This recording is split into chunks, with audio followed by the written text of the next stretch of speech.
दोस्तों आज की दुनिया में अगर आप अपने लोगों की बात करते हैं, अपने जियोपॉलिटिकल हितों की बात करते हैं और अपने स्वतंत्र विदेश नीति के हिसाब से फैसले लेते हैं तो उसकी एक कीमत होती है और कीमत आपको चुकानी पड़ती है और उस कीमत का नाम है इकोनॉमिक पनिशमेंट। ये इकोनॉमिक पनिशमेंट अलग अलग रूप से सामने आता है, कभी सैंक्शंस के रूप में तो कभी टैरिफ के रूप में, और आज भारत वही कीमत चुका रहा है। भारत पर अब कुल टैरिफ 75% लगाया जा चुका है। कल तक ये 50% था, आज उस पर 25% जोड़ दिया गया है। और ध्यान दीजिए, इसकी वजह भारत से सीधे तौर पर जुड़ी हुई नहीं है, इसकी वजह है ईरान में इस समय सरकार के खिलाफ जोरदार विरोध प्रदर्शन चल रहा है। ये प्रोटेस्ट सिर्फ महंगाई को लेकर नहीं है, ये सीधे सीधे रिजीम के खिलाफ एक आंदोलन है। सड़कों पर हालात बिगड़ रहे हैं, सत्ता और जनता आमने सामने है। और क्योंकि भारत का ईरान के साथ व्यापारिक रिश्ता है, बिजनेस रिलेशन है, तो उस रिश्ते की कीमत अब भारत को भी चुकानी पड़ रही है। मतलब साफ है, ईरान में जो कुछ हो रहा है उसका असर अब भारत पर डाला जा रहा है।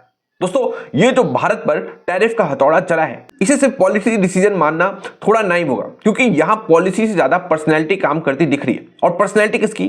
पर्सनैलिटी यूटर्न के बेताज बादशाह डोनाल्ड ट्रंप की।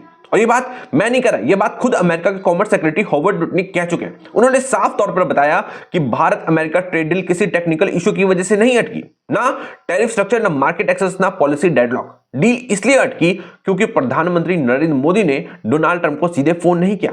मतलब भारत ने इनका ईगो मसाज नहीं किया, तो इसलिए पूरी डील को ही रोक दिया। अब दोस्तों, यहीं से ट्रंप की वर्किंग स्टाइल समझ में आती है। ये डिप्लोमेसी नहीं करते, ये रिलेशनशिप खेलते हैं। अगर आप इन्हें पर्सनल इंपॉर्टेंस देते हैं तो वो आपको स्ट्रेटेजिक पार्टनर कहेंगे, लेकिन अगर आप इन्हें भाव नहीं देंगे तो वही रिश्ता प्रेशर टैक्टिक में बदल जाता है। और ठीक यही भारत के साथ हुआ है। मोदी जी ने ना कोई डेस्परेशन दिखाई, ना कोई पर्सनल आउटरीच किया, और उसी का नतीजा यह हुआ कि ट्रंप ने पूरे जोर शोर के साथ टैरिफ ठोक दिए। पहले 50% और अब 75% हो चुके हैं। अब ये 75% कैसे हुए, मैं इस वीडियो में आपको डिटेल में बताने वाला हूं। साथ ही भारत ईरान से कितना ट्रेड करता है जिससे अमेरिका इतना घबराया हुआ है, ये भी मैं आज इस वीडियो में आपको बताऊंगा। बस आपको वीडियो को लास्ट तक ध्यान से देखना है। दोस्तों, मेरा नाम आशुतोष, आप देख रहे हैं भारत मैटर्स। दोस्तों, खबर ये आई है कि आप यहां देख भी सकते हो, अल जजीरा रिपोर्ट कर रहा है, Trump announces new 25% tariff. US president threatens a 25% tariff on countries that do business with Iran as he piles pressure on Tehran. मतलब साफ है, ट्रंप ने खुलकर कह दिया है कि जो भी देश ईरान के साथ कारोबार करेगा उस पर 25% का नया टैरिफ लगेगा। अब ये ट्रंप का बयान नहीं है, ये एक डायरेक्ट इकोनॉमिक थ्रेट है।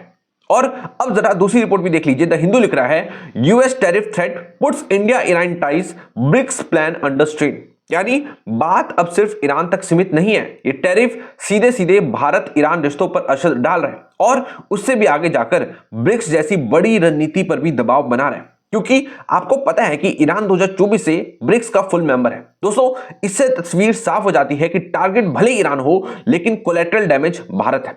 और ट्रंप ब्रिक्स से डरे हुए हैं। अब जरा ईरान की हालत को थोड़ा और साफ तरीके से समझिए। ईरान में हालात इतने ज्यादा बिगड़ चुके हैं कि अब मामला सिर्फ प्रोटेस्ट तक सीमित नहीं रहा है। अब जो खबर आ रही है वो सुनकर आप हैरान हो जाएंगे। दोस्तों, IRGC का एक कर्नल भीड़ द्वारा मार दिया गया।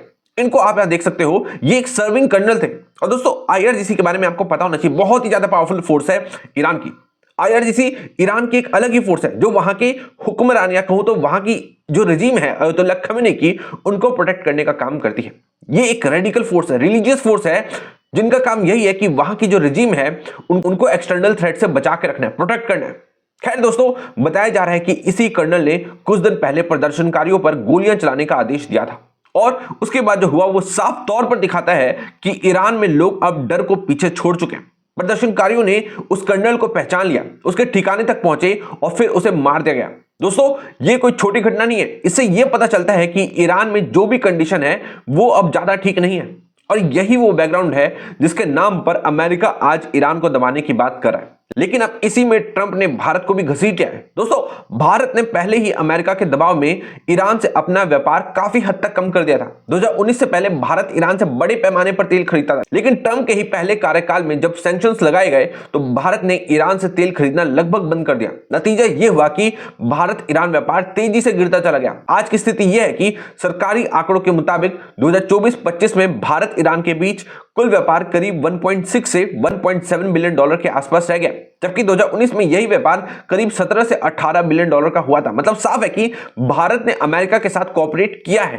पिछले कुछ सालों में भारत ने ईरान के साथ अपना व्यापार करीब 85 से 90% तक घटा दिया। भारत आज ईरान से ना तो तेल खरीद रहा है, ना कोई बड़ा स्ट्रेटेजिक रिस्क ले रहा है। इवन तो हम ईरान के साथ ट्रेड करते हैं तो हमें फायदा होता है। हम लोग ईरान को ज्यादा एक्सपोर्ट करते हैं और इंपोर्ट कम करते हैं, यानी हमारा ट्रेड सरप्लस है।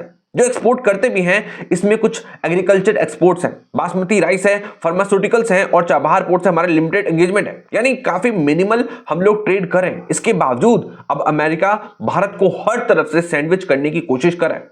एक तरफ रशियन ऑयल को लेकर प्रेशर और 25% टैरिफ लगाए थे और दूसरी तरफ ईरान ट्रेड को लेकर अब फिर से 25% टैरिफ लगा दी गए। दोस्तों, ये कोई कोइंसिडेंस नहीं है, ये एक कैलकुलेटेड मूव है और अमेरिका इंडिया को इकोनॉमिक प्रेशर में लाना चाहता है। भारत ने इतिहास में कभी भी अपने फैसले किसी भी देश के दबाव में नहीं लिए, लेकिन अब देखना यह है कि क्या अब इंडिया इस सिचुएशन में कैसे नेविगेट करेगा। तो इससे रिलेटेड आगे जो भी अपडेट होगा मैं आपको बताता रहूंगा। मिलता हूं आपसे नेक्स्ट वीडियो में। जय हिंद, वंदे मातरम।